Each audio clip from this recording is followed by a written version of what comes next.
Okay. Fellow poker junkies. How many of you guys have ever actually played poker? So I'm going to teach you how to cheat. I'm going to teach you how to cheat using anchoring. Scroll down so you can see them. Okay. Never played it. Okay. So this works for almost any game you want to play, but we're going to play poker. Now, good poker players are always watching for a tell. Okay? They want to find out what it is that you're doing that lets you know what hand you have, right? I have a spectacular hand of, I get crap. But that's not important, really. All right. So what's the strategy we're looking for here? First thing I want to tell you about is the power of losing. Okay? Any good poker player, any good pool player, okay, anybody like that is going to teach you that it's very important that you lose because it allows you to set up an expectation. Does that make sense? So, the power of anchoring is that you can unconsciously trigger winning feelings and losing feelings. So, this is what we're going to do. So, here's the scenario. I've got a losing hand. All right? And I'm going to invest in my future. So this guy's, I know I've got the 10-2, 5-3 queen. And by the way, that is not a winning hand in poker. So I'm going to bet heavy. I'm going to go in. I'm going to bet the chips. I'm going to, stack them up in there, all right? And the moment he wins, this is very important, you want to know what you're going to set up for that feeling. Because when somebody just absolutely spanks you on a hand, they have this adrenaline rush. They'll try to hide it. They'll try to take tone-faced. They'll try anything, okay? As they take your money away, pick up 2 white chips and rub them together, all right? Does that make sense so far? What have I done? I've set a psychological trigger for them to think that every time that every time I pick up 2 white chips, they know what it's like to win. All right? Now, how do I use that? So let's say I've got a really good hand, and I know I can beat them, or I think I can beat them, because you never know anything in poker. You like the scene? This is really, really nice. All right? So, as I'm betting in and all this kind of stuff, and I see them start to hesitate, all right, I'm going to sit here, and everybody plays with chips and stuff like that. And as I play with the chips, I'm going to pick 2 white chips up, and I'm going to rub them together. Even if they're not looking to me, they're going to kind of hear it. Does that make sense? So what's that do? That triggers the sensation inside of their mind on a subconscious level that they're about to win, and they want that feeling. So they're going to bet into me. And then they're going to bet big. So, as I sit there and I see them hesitate, and I pick them up and I go like this, and I run these together because everybody fiddles with everything on a poker table, it's going to cause them to bet more money than they should possibly want, and then I'm going to spank them really hard. Are you following that so far? Now, the second half of this comes into play. The moment that they've lost, and I sit there and I rake in all of my money, before I separate it out, I'm going to pick up two chips over here. I'm going to lay them out. And as I bring the pot in and I'm separating it out, I'm going to take some chips and I'm going to tap them. What's that? What feeling does that trigger? Okay, what feeling am I setting? All right, I'm setting a psychological trigger for how it feels to get beat. Does that make sense? So, here's how the scenario runs out. I've got crap, but I'm going to bluff, okay? Now, they're going to sit there, and they're going to be wondering, and they're going to doubt, and they're going to start betting in, and I'm going to see that they hesitate, and I'm going to knock my chips over a little bit. I'm going to pick them up, and what I'm going to do is I'm going to tap them a few times before I stack them up. And what's that going to do? That's going to make him remember what it felt like to get his butt completely kicked. Does that make sense? All right. Now, I have set up a win-lose scenario. This feels great when he wins. This feels terrible when he loses. All right. And I've set it up. Now, most poker players will start picking up on that. All right. Are you following? Do you guys follow all that pretty well? Can you see the responses, Kimmy? So, on top of the tapping and the rubbing, I've also set out location. So now, I could be sitting here playing my hand. Okay? And they know what it's like to win. And I want them to come in. So instead of tapping or rubbing these together, I'll just sit there and I'll put my hand there. And I'll just start rubbing it a little bit. And they'll see it, but they're looking for the tap or the rub. And I'll just, I'll put my hand down, something like this. I might pick them up, play with a little bit, set them down. The whole time, they're getting an unconscious message that they can win this hand. Okay? And I want to draw them in. Then I want them to remember what it's like to lose. And I want them to fold. Okay? So that's when I'll sit over here and I may just play with my hands and tap behind the blue stack. And that activates the feeling of losing. So now that I've drawn them in, I want them to get out because I've got, 10, 2, 5, 3, queen, not a winning hand. And they are more likely to lose than to win. If you start messing with their mind this way, in the middle of a game, they're not going to know what to do, and you're going to be able to draw them in and push them out at will, which gives you a much better chance in the long run of raking in huge amounts of cash while you're playing poker. So any questions? Yes. Question. Can you overdo it, causing the anchor to fall apart or making it trigger for something negative? Well, you have to be careful. Okay, throughout the game, every time they lose, whether they lose to somebody else or they lose to me, I'm going to, tap my stack over here. All right, so I'm going to reinforce that. So all the way through the thing, I'm going to make them feel like they know what's going on. Now, the other thing is this. I will also mess with them. When they're playing with other people, and I'm not even out, I'm out.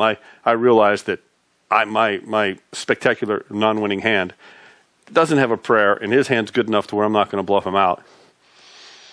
He probably has an ace high or something like that, thinks he can get me. But, they're playing with somebody else. I'm going to do the same thing.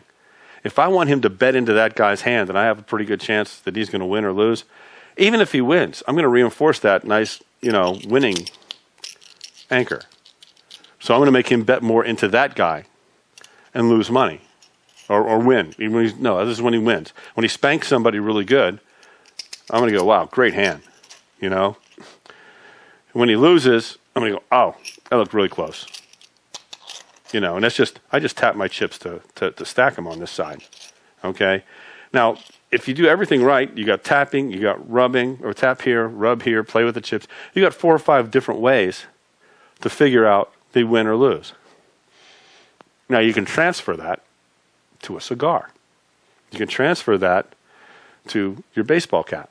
By the way, wearing sunglasses while playing poker is stupid because somebody pays attention.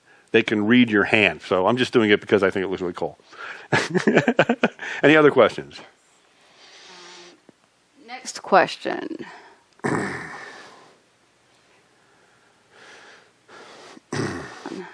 So basically, I still have a good anchor, bad anchor. It still fits into the same trigger. Good trigger, bad trigger. Oh, no, good trigger, bad trigger. My bad. I get it backwards. So bad trigger, good trigger. Isn't the anchor going to fade if he loses multiple times? I don't know. If he loses multiple times, it has nothing to do with me. It doesn't really matter. Each time somebody loses a hand, and it's not... The thing is this. You want to choose the hand that you want him to lose on. You want it to be one of those losses that sting, okay? You want it to have enough, because when we talk about doing this, we talk about the acceleration, okay? If he just loses a hand and it was close, or he loses a hand or he drops out, you want it to be one of those things where he's put a lot of money in the pot and then lost, that's when you want to take advantage of the anchor. And again, it doesn't matter if it's you he's playing against or one of the other people at the table. Remember, this is something that happens outside of their conscious awareness, so this has a lot of impact. So, are the anchors different for everyone? No, the anchors are actually good for the whole table.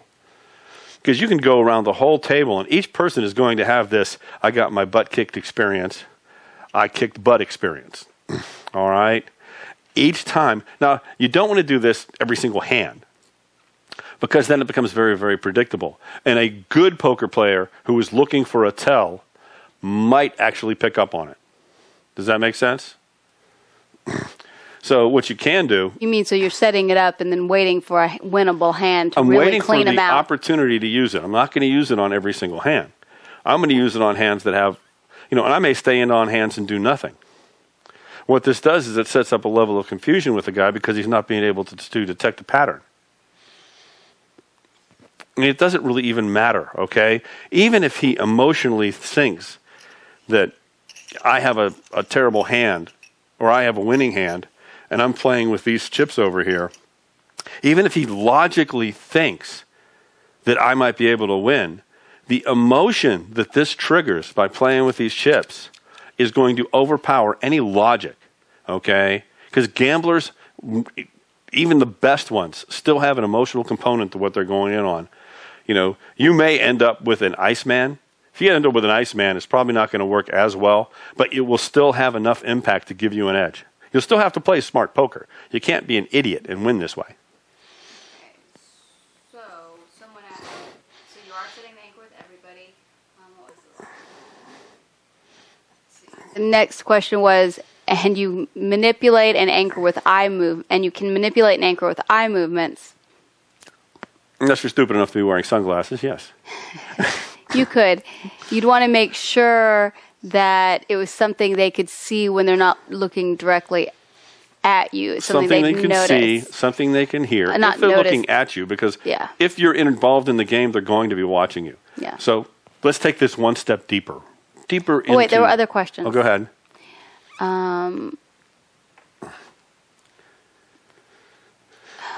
People stopped writing for a second. Let's see. Mm-hmm. When anchoring things in a person's peripheral vision, is there a space that's just too peripheral where the anchor won't stick? No. Not really, no. No. You got to remember, because this is something that every anchor is unnoticeable. Even when every trigger is unnoticeable. Even if I'm triggering here and triggering here, all right, they just think I'm talking with my hands. Okay. So Steve writes, I'm sure it's Steve probably, hang on, I thought it was an anchor for winning, not losing. This is the anchor for winning. I mean, I can manipulate it so that I win all the time. Okay? This is when I want them to stay, when I want them to believe they have a good hand. This is when I want them to believe they have a bad hand. All right? It's about how you use the anchor to make them act in the way you want them to act. Right. So if I think that I have a great hand, I want them to think they have a great hand too. Because I want them to stay in. Okay? Especially works great on 7-card stud or 5-card. So when you have two... So there was understanding. It's similar to say that it's not context specific. No, because it can't be. You have to make them think they're losing on a decent hand. Right. But when you have a really good hand. Yeah. So let's say, okay. Or winning on a decent, make them feel like they're winning on a decent hand. When you have a hand that you'll clobber them, because the idea is to get them to keep putting money in the pot. Right. Or get out. Or get out when you have a so-so hand and you want them to feel like they're losing, even though you don't have a very good hand. So here we see it, okay? We're sitting here. We're playing 5-card, all right? My 3 up cards happen to all be clubs. What's their worry? I got 2 more clubs, I'll have a flush. Flush is a pretty good hand. All right? If I don't have the flush, I want to make them feel like they win, feel like they can win, bring enough money in. Don't get greedy, because you don't want them to have that emotional investment in how much money they have in there. All right? And when I want them to get out, then I'm going to hit I got my butt kicked on this before. I could get my butt kicked again. I'm just going to get out. It's the goal of the bluff, because I've got 2 hearts in the hole. I'm not going to win. All right? But I want them to believe they're going to win, and I want their emotions to override their logic. It's the whole idea of triggering and anchoring. You want your emotions to override logic, and it will. So the next question was, if all poker players play with their chips, does that not dilute the anchor? No, because it's specific to your state and a movement you're making, the exact movement you're making. It's specific to you. People don't just steal anchors accidentally. So take it one step deeper. So you have this anchor and this anchor, right? So you want to go on, and they had another really good winning hand. You already have this anchor, all right? You may then transfer that anchor to adjusting your cap on the right side, reinforcing this whole right side good anchor, winning anchor, all right? And then do the same thing on the other side. You want to adjust your cap with the left side, all right? Just like you're putting it on and off, all right? So now you have an anchor here, an anchor here, an anchor here, an anchor here. These are all winning anchors. These are all losing anchors. I won. I kicked butt. Does that make sense? And you can go one step deeper and have a hand motion good anchor and a hand motion bad anchor. All right, or winning anchor, because they're both great anchors, just one feels really good and one feels like crap. You have to decide when you want them to have those specific feelings, and that gives you the strategy. Cool. All right. What is an e-cig? Don't worry about it. Nothing. Something that doesn't exist If in it's poker important, world. I've repeated it. All right, so the whole idea is using the strategy. When you want them to fold, make them remember, hey, you got your butt kicked before. When you want them to stay in, hey, remember, you almost won on that. You won on that before. And it's all going to matter. It's going to be a matter of placement, right, left, right, left, right, left. Now, this is basic. If you get really practiced with this, you can do all kinds of different anchors. You can rub your chin. They'll think that means something. You can always convolute it. You can rub your chin. You can tug on your shirt. You can look at your watch. You can sit back in your chair, sit forward in your chair. And now you're not having just a couple of things going on. They have all kinds of things going on. But when push comes to shove and you're sitting there and you're looking at your hands and you play with your chips, you're trying to decide what to bet. It always helps to spread your chips on either side of you. Because, they're going to be thinking, he's thinking of betting. You're counting your chips. You may stack them with a couple more. But these chips are still always there. Okay? Then you can put them back down. You're always going to have that little bit of edge. Again, persuasion in general is a matter of millimeters, not miles. You still have to play good poker. You could still do everything right, and his hand is so good that it would take an act of God to make him fold. That tells you something. If you're hitting this fold thing and he's not, you may want to get the hell out. All right? Royal flush. Which also saves you a bunch of money. It's almost like an indicator. I'm hitting this anchor. I'm on this side. I'm tugging this side of my hat. I'm throwing lights and fireworks. You lose, you lose, you'll lose. And he's staying in. That may be telling me that, his hand's so good that the emotion means nothing. I'm going to save my money, okay, and I'll take a bigger risk on another hand, and I'll just take it and I'll fold out. Okay. So, have you ever had someone notice you doing this? Never. The poker players in general, your average player playing in your basement, playing with your friends, who are fun to steal off of, by the way, because it's almost like legalized stealing. They're not as aware as professional poker players who are always looking for some kind of small unconscious tell. You've seen these guys play with hoods over their heads and glasses on and doing this and trying to show no emotion whatsoever and sitting as still as possible. Okay? They may possibly pick something up, but if they pick this up, just move to something else. All right? Yeah, so it goes into, they might think it's a tell, and it's actually an anchor. Yeah, it's a tell. And believe it or not, like I said, emotion will even if they think it's a tell, they might go, wow, he thinks he's got a really good hand, but if I'm hitting this emotion enough and I'm stacking my chips and I'm looking at them and I'm tapping them before I put them down, all right, still that emotion's going to be there. And with poker players, they gamble. Gamblers believe in one thing. They believe that they have the edge. and they believe in chance. And there's that emotional component to gambling that goes straight to the limbic brain. Okay? And that survival mechanism and that winning and all of that. Still, even though they think that you might have something, you want them to think that they could still beat you. All right? So if you want them to think they still can be able to beat you, you start playing with these chips over here. So someone asked, how many anchors do you attempt to set, and does it get confusing? They're all the same. Because all I've broken it down into is the simplest terms of right and left, it doesn't matter what I set up. It's almost like everything on the left-hand side becomes a bad anchor, even the ashtray. I could tap the ashtray, put my cigar in it, and pull it out. You're talking about transferring as well. I think you'd actually have a set anchor transfer circle too, probably, if you wanted to keep it going through the long game. I mean, I could pick up my chips, rub them together, adjust my hat, put it back down. Now this whole thing got transferred to me, adjusting my hat with my right hand. And one person said, it's powerful. I can feel it while you do it. It's powerful. I can feel it while you do it. You can kind of feel. I'm telling you what I'm doing, and you still have. I don't care if you know I'm firing an anchor. You can still. You can't. Yeah, you're still going to be able to feel it. I mean, you can fight it after you have the feeling, but you can't stop the feeling. Want to play poker? Anybody? Anyone?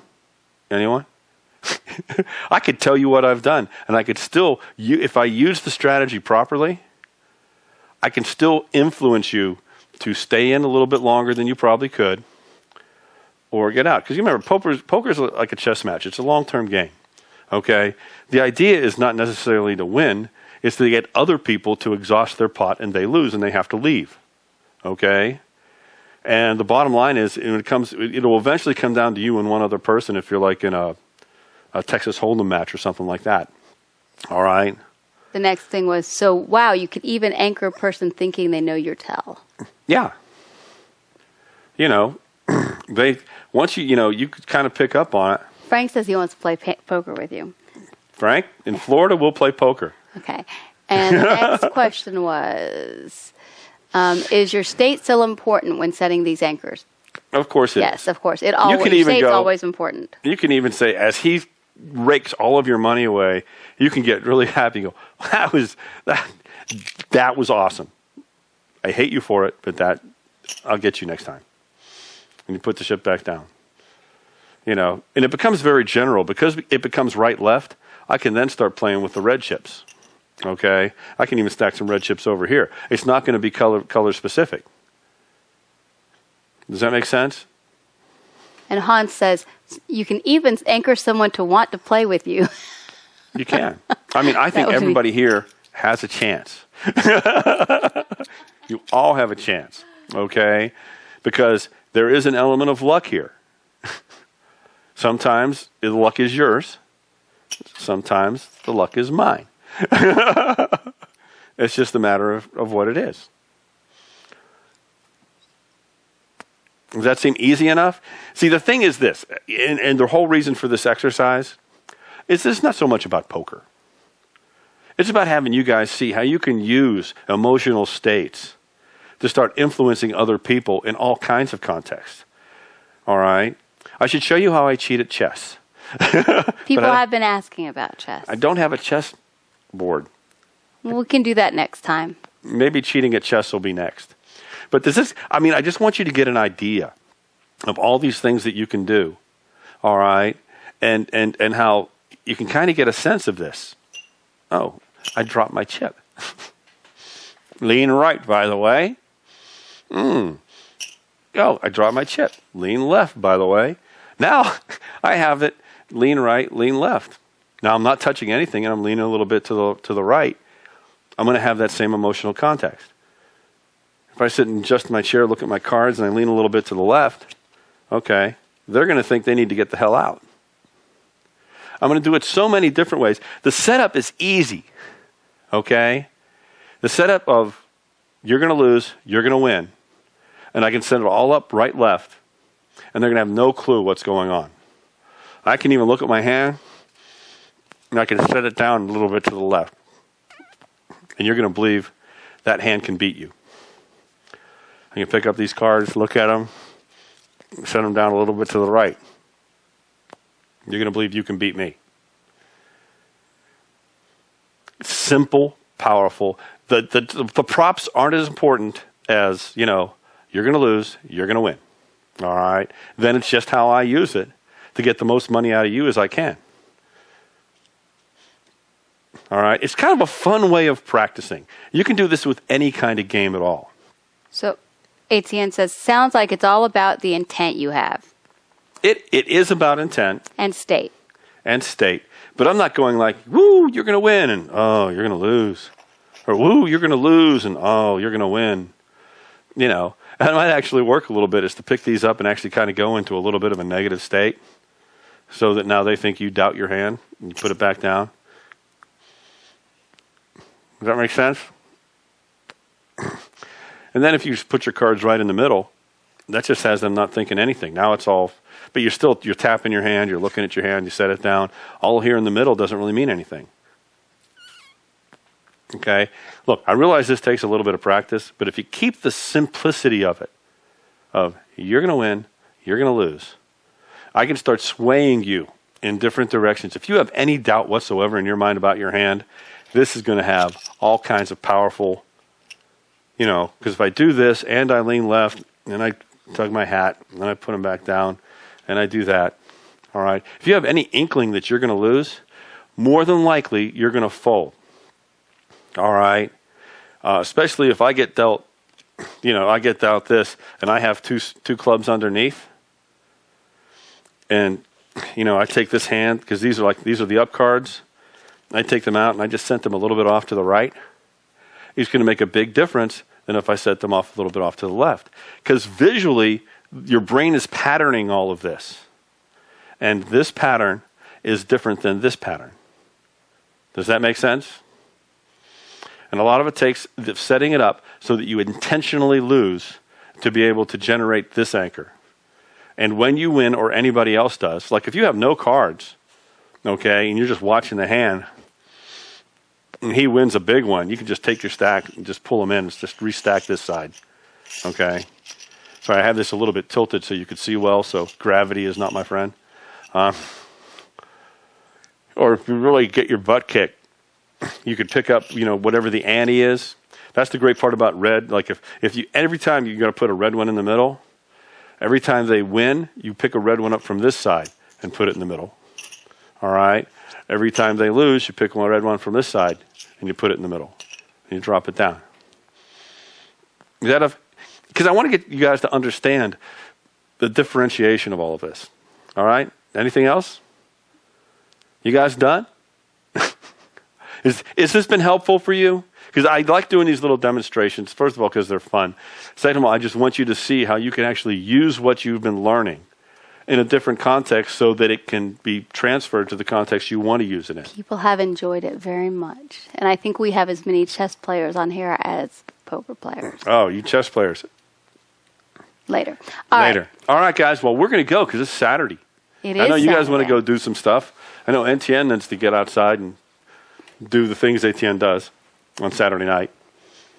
Because go ahead and turn the recording off. Bye, everybody.